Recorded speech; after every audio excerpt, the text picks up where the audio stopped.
오늘 우리에게 주시는 하나님의 말씀은 야고보서 4장 11절과 12절 말씀입니다. 우리 합독하겠습니다. 형제들아, 피차에 비방하지 말라. 형제를 비방하는 자나 형제를 판단하는 자는 곧 율법을 비방하고 율법을 판단하는 것이라. 네가 만일 율법을 판단하면 율법의 준행자가 아니요 재판자로다. 입법자와 재판자는 오직 하나이시니 능히 구원하기도 하시며 멸하기도 하시느니라.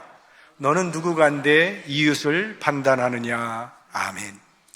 자, 야고보서가 가지고 있는 몇 가지 특징이 있다고 말씀을 드렸습니다. 하나는 대부분의 문장이 명령형으로 되어 있다는 것입니다. 이렇게 하라, 그렇게 하지 말라 등등 명령형입니다. 오늘 본문도 보면 형제들아 서로 비방하지 말라 명령형으로 시작을 하죠. 또 하나는 실천 신학 분야를 다룬다는 겁니다. 교리보다는 실생활에 필요한 것들을 우리에게 교훈해 주는 그런 책입니다. 그리고 세 번째로는 이 야고보서의 약 3분의 1 정도가 예수님이 하신 말씀을 그대로 옮겨서 하고 있다는 점입니다. 예수님의 친동생인 야고보 사도처럼 예수님을 잘 아는 사람은 이 세상에 없을 겁니다. 예수님의 제자들도 3년 예수님과 함께 생활했을 뿐이지 야고보 사도는 예수님의 동생이기 때문에 약 30년 동안 예수님과 함께 살았습니다. 같은 부모 밑에서 비슷한 양육을 받았고 같은 공간에서 살면서 같은 경험을 공유했기 때문에 아무래도 예수님에 대해 가장 많이 야고보 사도가 알고 있는 것이 당연하죠. 그래서 야고보서에는 예수님의 말씀이 많이 인용되고 있습니다. 여러분, 우리가 같이 오래 살다 보면 부부간에도 그렇고요, 친구지간에도 그렇고 같이 오래 시간을 보내다 보면 말투도 행동도 대단히 비슷해지는데 실제로 야고보 사도는 그런 것뿐만이 아니라 이 생긴 것조차도 예수님의 친동생이니까 비슷하게 생겼기 때문에 예수님을 보고 싶어 했고 그리워했던 사람들은 야고보를 찾아왔다는 그런 이야기가 있습니다. 또 한 가지는 야고보서의 주제 중에 가장 많이 나오는 주제가 바로 언어에 대한 것이 가장 많이 나옵니다. 1장에서 다뤘고요, 2장에서 다뤘고요, 오늘 4장에서 말에 대한 교훈이 또 나오고 있습니다. 그렇게 된 이유가 무엇인가? 그는 30년 동안 교회 생활에서 목회 생활을 통해서 경험한 것이 있기 때문에 그걸 토대로 우리 교인들에게, 우리 성도들에게 편지를 썼기 때문입니다. 그래서 교회 공동체에서 생활할 때는 어떻게 해야 하는지를 우리에게 실제적으로 교훈해 주고 있는데, 그래서 이 말에 대한 게 많이 나옵니다. 자, 우리가 야고보서 1장을 기억해 보시면 제일 먼저 취급한 것이 혹시 기억나시는 분 계십니까? 시험이었습니다. 시험. 자, 1장 2절 말씀 같이 보겠습니다. 네, 형제들아, 너희가 여러 가지 시험을 만나거든 온전히 기쁘게 여기라. 자, 시험이 제일 먼저 다뤄준 주제인데 어디서 시험이 가장 많이 오는가 하면 가장 분량이 많은 게 이 말에서 온다는 거죠. 이 시험의 문제가. 그래서 야고보서는 언어 문제를 오늘 또다시 취급하고 있는 겁니다. 자, 말이 일으키는 문제는 우리들도 늘 경험하고 있는 거죠. 초신자들이 교회에 와서 처음으로 경험하게 되는 시험 중에 대부분이 이 말로 인해서 입는 상처입니다. 힘들게 교회에 나왔는데 잘못된 말 한두 말 잘못 듣기 때문에 완전히 교회를 떠나버리는 그런 교인들이 얼마나 많은지 모릅니다. 제가 미국 장로교단에 소속돼 있었을 때 미국 장로교회의 통계를 본 적이 있어요. 매년 새 교인이 얼마나 오는가 교회마다 통계를 봤는데요, 미국 교회의 90%는요 1년에 단 한 사람도 새 교인으로 등록하는 교회가 없습니다. 오히려 다 줍니다. 왜? 교회가 고령화되었기 때문에 돌아가시는 분이 많기 때문에 그래요. 한 사람 구원받게 하기가 얼마나 어려운 일인데 그렇게 구원받은 사람의 신앙을 망친다면 이게 얼마나 큰 죄가 되겠습니까? 연자맷돌을 목에 걸고 바다에 빠지는 것보다 더 무거운 죄가 된다 그랬잖아요. 왜? 이거는 예수 그리스도의 십자가를 회방하는 죄고 마귀가 기뻐 춤을 추리라니까요. 그만큼 말이 중요해요. 예전에 전 한 부흥사 이야기를 들었는데요. 절대로 자녀들 앞에서 교회 비난하지 말라는 겁니다. 그게 자녀의 신앙을 망치는 길이라는 거예요. 그 부흥 강사는 어렸을 때 아버지가 장로님이셨어요. 근데 교회 예배가 끝나면 자기 집에 사람들이 모여서 교회 비난하고 지도자 비난하는데 선봉장 역할을 했다는 거예요. 그래서 교회가 싸움판이 되었고 그는 그런 모습을 보면서 교회와 교인들을 혐오하게 됐고 신앙을 떠났어요. 다행히도 나중에 회개하고 돌아왔고 이제는 부흥사가 돼가지고 가는 곳마다 그 말을 전해주는 거라고 그런 말을 들려줬어요. 모든 성도들이 다 말을 조심해야 하지만 특히 직분자들 더 조심해야 되죠. 이것 때문에 교회가 평화롭게 될 수도 있고 이것 때문에 상처받고 싸울 수도 있어요. 서로에게 덕이 되는 말, 교회의 덕을 세우는 말을 해야 합니다. 그것도 전도예요, 사실은. 자, 말에 있어서 두 가지의 훈련이 필요합니다. 하나는 말을 하는 훈련, 또 하나는 말을 듣는 훈련. 먼저 말하는 훈련, 많이 들어야 되고요. 생각해야 되고요. 분별력 있게 말하는 훈련이 필요합니다. 그러면 실수를 많이 줄일 수가 있습니다. 제 아내가 저에게 요즘 들려주는 말이 있어요. 나이가 들면서 설교 시간에 실수가 잦아졌다는 거예요, 제가 뉴욕에서 목회할 때는 거의 말실수를 안 했다고 합니다. 그래서 설교 시간에 아주 편안하게 들었대요. 근데 여기서는 내가 설교하기 시작하면 자꾸 불안해진다는 거예요. 아무 이름이나 막 부르면서. 네? 뉴욕에서는 제가 목회할 때 40대, 50대였으니까 좀 빠리빠리했던 것 같아요. 근데 지금 6학년이 되니까 아무래도 이 정신력과 기억력이 떨어져서 그런 것 같습니다. 그래서 나이 들면 은퇴해야 되는 거죠. 제가 좀 쌩쌩했을 때 여러분을 만났으면 좋았을 뻔했는데 좀 유감입니다. 아무튼 말하는 훈련, 듣는 사람이 지루하지 않고 즐겁게 들을 수 있는 말하는 훈련이 필요하죠. 어떤 사람은 본인은 말하는 걸 굉장히 좋아하는데 그 사람이 말을 하기 시작하면 듣는 사람이 피곤해지는 그런 사람들이 있잖아요. 그 다음에 말을 듣는 훈련이 필요합니다. 아무리 말을 잘한다 할지라도 잘 듣지 않고 하는 말은 별 소용이 없습니다. 그래야 다른 사람이 말을 할 때 건성으로 들으면 그거는 소통이 안 되는 거예요.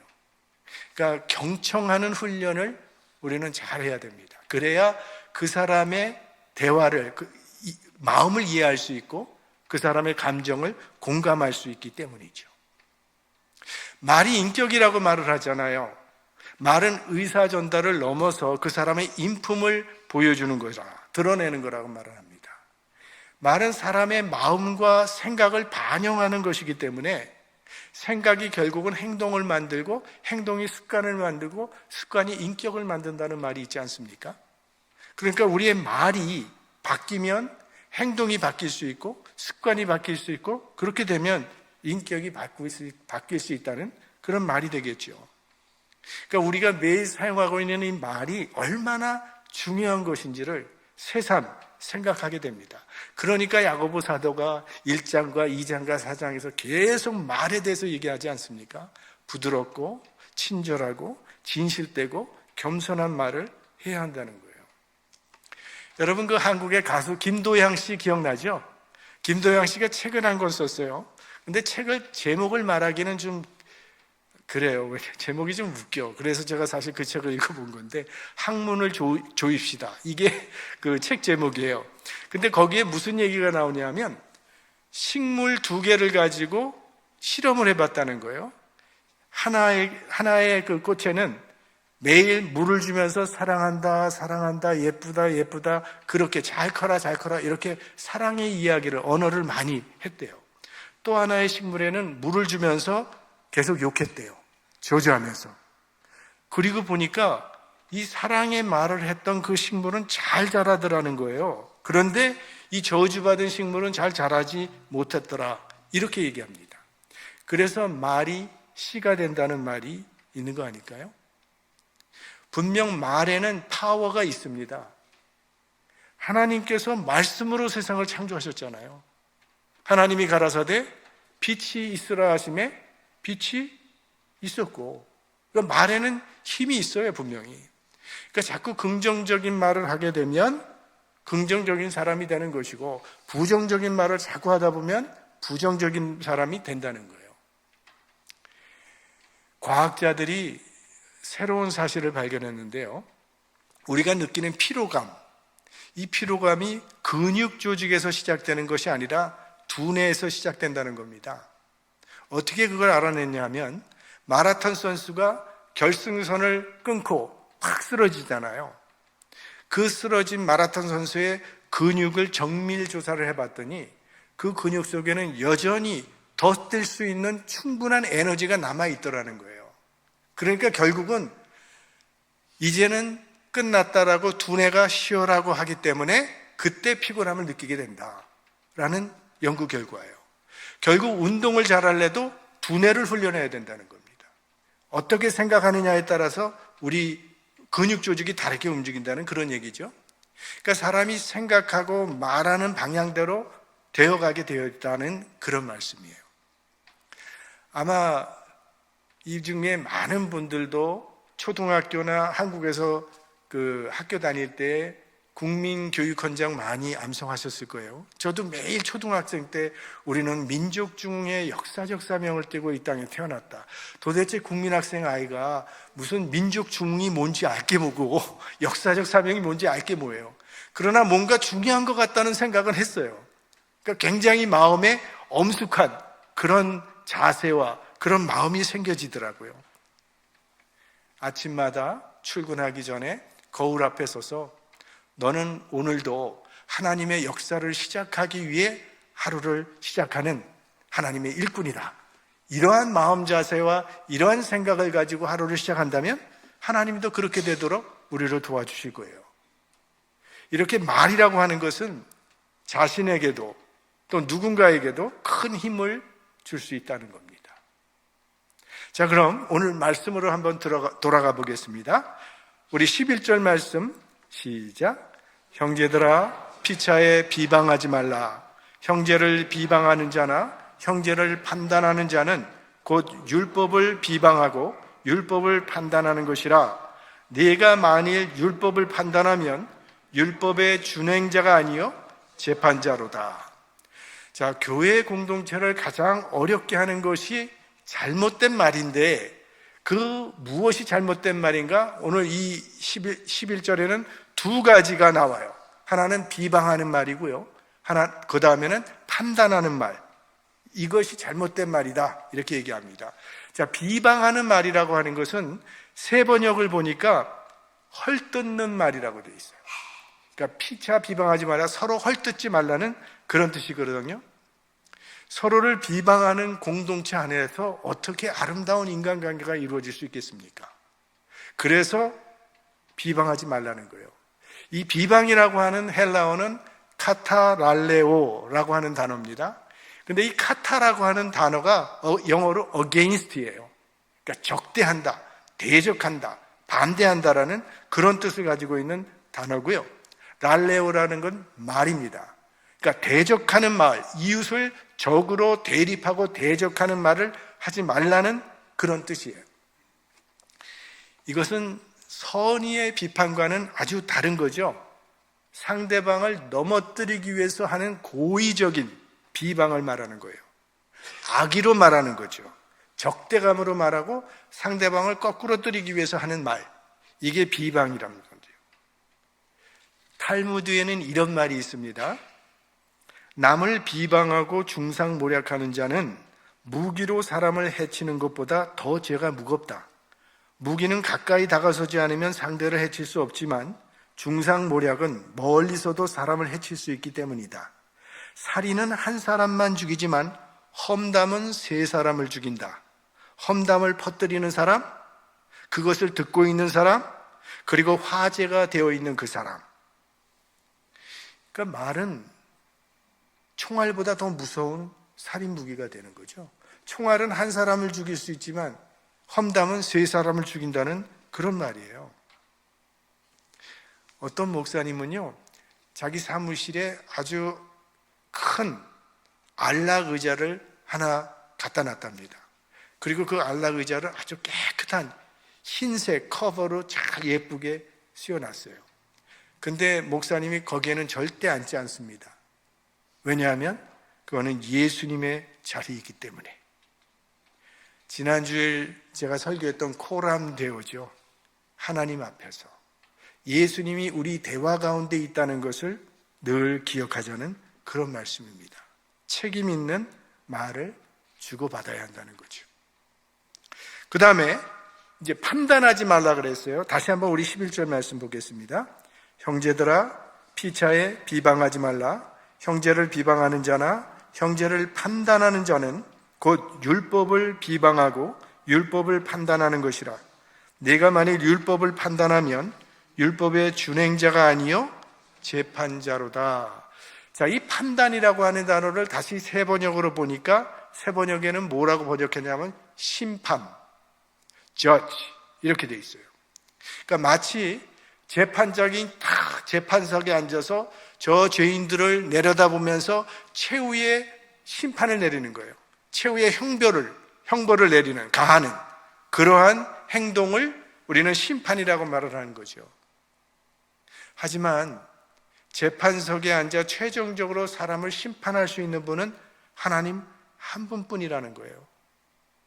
하나님은 어느 누구에게도 사람을 심판할 권세를 주신 적이 없습니다. 본문은 남을 판단하는 것은 내가 하나님의 자리에 오르려고 하는 교만이라고 말을 하는 거예요. 자, 12절 말씀 보겠습니다.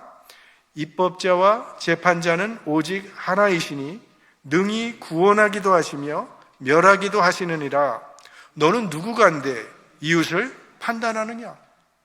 그러니까 우리를 심판하실 분은 의로우신 재판장 한 분뿐이라는 거예요. 근데 우리는 보면 함부로 형제들을 판단하거든요. 저 사람은 괜찮아. 저 사람은 못됐어. 저 사람은 아주 틀렸어. 아주 이렇게 단정적인 말을 쉽게 합니다. 이건 내가 하나님의 자리에 앉겠다는 교만이에요. 내가 하나님 노릇하겠다는 그런 말이거든요. 그러니까 이 판단하지 말라는 것은요, 이건 윤리적인 교훈을 넘어서서 이건 우리의 영성에 대한 말씀이 되는 거죠. 자, 그럼 우리가 비방하거나 판단하지 말아야 되는 이유가 뭡니까? 몇 가지로 말씀을 드리겠어요. 먼저 우리의 지식이 불완전하기 때문에요. 우리의 지식이 완전하지 않다는 거예요. 누구를 비판하든지 우리는 불완전한 지식으로 부분적으로 알고 있을 뿐인데 그 부분적인 것을 가지고 전체적인 것으로 평가를 내린다니까요. 이건 마치 장님이 코끼리 만지는 거나 마찬가지죠.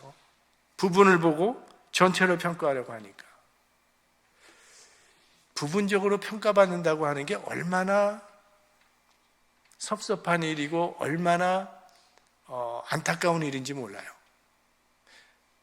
내가 약점 하나가 있는데 약점이 잡혔어요. 그걸 가지고 나를 계속 평가하는 거예요.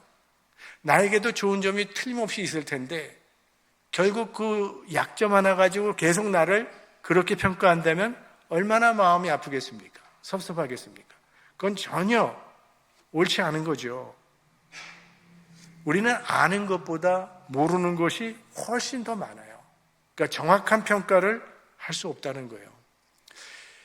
어떤 영화였는데 어떤 영화인지는 기억이 안 나요. 장례식이 됐어요. 평생 부부로 살다가 남편이 죽었어요. 그래서 장례식을 하는데 미망인이 앞에 앉아있는데 또 한 사람이 나타나는 거예요. 미망인이 둘이에요. 두 살림을 살고 있었다는 거죠. 영화예요, 영화. 10길 물속은 알아도 한 길 마음속은, 사람 속은 모른다는 그런 이야기가 있지 않습니까? 고린도전서 4장 5절 말씀 다 같이 봅시다. 그러므로 때가 이르기 전 곧 주께서 오시기까지 아무것도 판단치 말라. 그가 어두움에 감추인 것들을 드러내고 마음의 뜻을 나타내시리니 그때에 각 사람에게 하나님께로부터 칭찬이 있으리라. 그러니까 가능한 대로 판단을 유보하라는 거예요. 판단하지 말라는 거예요. 그렇게 살면 나중에 내가 판단하지 않기를 잘했다고 할 때가 반드시 온다는 거예요.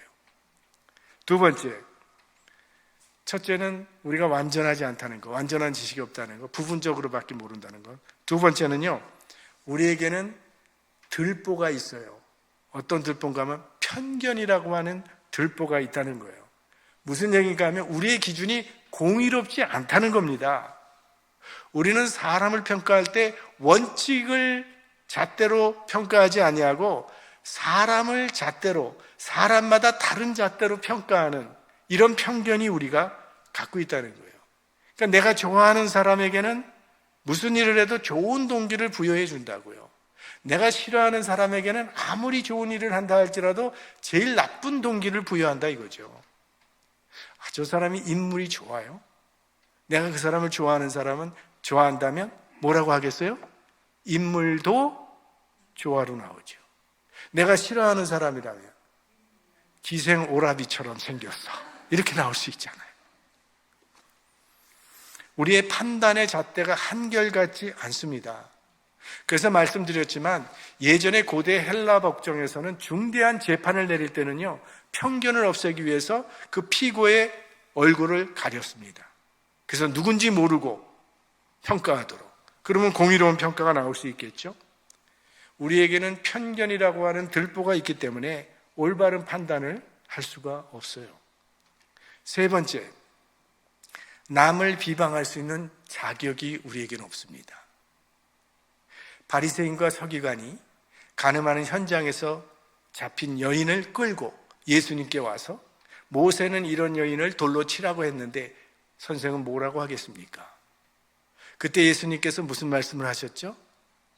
너희 중에 죄 없는 자가 먼저 돌로 치라. 기세등등하게 손에 다 돌들을 들고 왔다가 그 말씀 한마디에 하나 둘 다 돌을 던지고 집으로 돌아갔다 그랬어요. 그게 우리거든요. 누가 누구에게 돌을 던진단 말입니까? 우리에게는 그런 자격이 없어요. 네 번째로, 우리는 남의 잘못은 확대시키고요, 내 잘못은 축소시키는 그런 성향이 있습니다. 우리는 자신의 잘못에 대해서는 너무너무 관대해. 남의 잘못에 대해서는 아주 확대경으로 들여다보는 그런 성향이 있습니다. 한없이 내게는 넓게 관용하지만 다른 사람에게는 한없이 엄격하죠. 그래서 남이 타협하면 뭐라 그런다고요? 야합이라 그러고, 내가 타협을 하면 양보라 그러고, 다른 사람이 한 우물을 파면 우물 안에 개구리라 그러고, 내가 한 우물을 파면 난 전문가고, 남이 다른 사람 말을 잘 들어주면 줏대 없는 사람이 되고, 내가 남의 말을 잘 들어주면 포용력 있는 사람이 되잖아요. 이게 인간이거든요. 심리적으로 자꾸 남의 허물을 들추어내고 다른 사람의 허물이 눈에 잘 띄는 사람은요, 자기의 허물이 많은 사람이라고 합니다. 그건 우리가 상식적으로도 소매치기 경력이 있는 경찰 출신이 제일 잘 잡아낸 데잖아요. 도둑놈은 도둑질하는 게 눈에 잘 보인다 그러잖아요. 고려 말에 우리 무학대사와 이성계가 만났다고 합니다. 근데 이성계가 무학대사를 보고 당신은 돼지상이네요 그랬대요. 그랬더니 무학대사가 이성계를 보고 부처님 상이십니다 라고 했답니다. 그랬더니 이성계가 기분이 좋아서 우쭐하니까 무학대사가 말한 거를 뭐라고 말을 했냐면, 사람은 자기 생긴 대로 남의 얼굴을 봅니다 라고 그렇게 얘기했다는 거예요. 남의 허물이 잘 보이는 건요, 자신에게도 그런 허물이 있기 때문에 그런 겁니다. 바리새인은 비판의 영성을 가진 사람들이에요. 왜 그렇게 남들을 비판하고 그들의 허물을 들춰낼 수 있었는가? 자신의 마음에도 똑같은 욕망이 있었기 때문이죠. 예수님께서 말씀하시기를 마태복음 7장 5절 말씀, 외식하는 자여 먼저 내 눈 속에서 들보를 빼어라. 그 후에야 밝히 보고 형제의 눈 속에서 티를 빼리라. 그러니까 여러분, 남의 허물이 자꾸 보이면요, 그건 내 자신을 돌아보라는 신호로 알아듣는 것이 현명합니다. 자, 우리가 누굽니까? 우리는 하나님의 심판을 받아야 할 피조물들이에요. 우리는 모두 하나님의 심판대 앞에 서야 될 사람들이에요. 마태복음 7장 1절 2절 말씀 같이 합독해 보겠습니다. 비판을 받지 아니하려거든 비판하지 말라. 너희의 비판하는 그 비판으로 너희가 비판을 받을 것이요 너희의 헤아리는 그 헤아림으로 너희가 헤아림을 받을 것이니라. 그러니까 내가 비판을 하면 내가 비판한 그것으로 비판을 받게 될 것이고, 내가 헤아리는 그 헤아림으로 헤아림을 받게 될 것이라는 말씀이에요. 심은 대로 거두는 성경의 교훈이죠. 내가 사람을 비방하면 하나님께서도 나를 심판하실 것이요, 내가 사람에게 남에게 긍휼을 베풀면 하나님도 우리에게 긍휼을 베푸시고, 내가 남을 용서하면 하나님도 나를 용서해 주실 것입니다. 긍휼히 여기지 않는 사람은요, 긍휼 없는 심판을 받게 됩니다. 내가 긍휼을 베풀면 하나님도 긍휼을 베풀 거예요. 예수님께서 뭐라 그러셨어요? 누구든지 대접을 받고자 하는 대로 남을 먼저 대접하라. 이렇게 돼 있잖아요. 우리가 지금 그린 캠페인을 하고 있는데, 우리가 자연을 아끼고 자연을 사랑하고 자연을 잘 돌봐주면 자연은 우리에게 좋은 공기와 좋은 물과 좋은 열매를 갖다 줄 것입니다.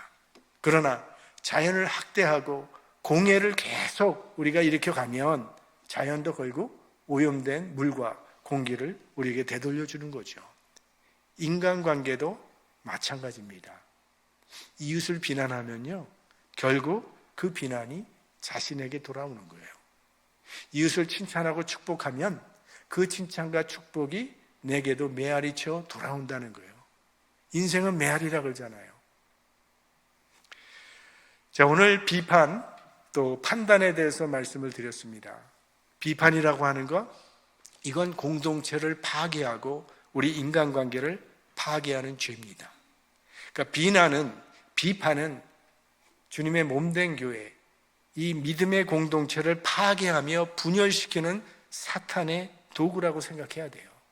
그러니까 비판은 교회를 파괴할 뿐만이 아니라 전도의 문을 막고 우리의 심령을 고통스럽게 만들고 믿음에서 떠나가게 하고 사탄을 기쁘게 하고 성령을 근심하게 하는 거예요.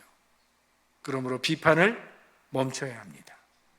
절대 사람에게 상처 주는 사람 되지 마십시오. 그것이 십자가 사랑의 영성입니다. 십자가는 어리석인 것이고 십자가는 바보 같은 것인데 그게 우리를 살리는 거 아닙니까? 그것이 공동체를 세우는 영성이에요. 언젠가 우리는 하나님의 심판대 앞에 서게 될 것입니다. 그때 하나님을 향해 자비와 긍휼을 호소해야 될 사람은 바로 우리 자신이에요. 그때 하나님의 자비가 필요한 사람은 이웃에게 긍휼을 베풀며 살아가시기 바랍니다. 긍휼히 여기지 않는 사람은 긍휼 없는 심판을 받게 될 거예요. 그러나 긍휼을 베푸는 사람은 하나님도 긍휼을 베푸실 것입니다. 하나님은 심은 대로 거두게 하십니다.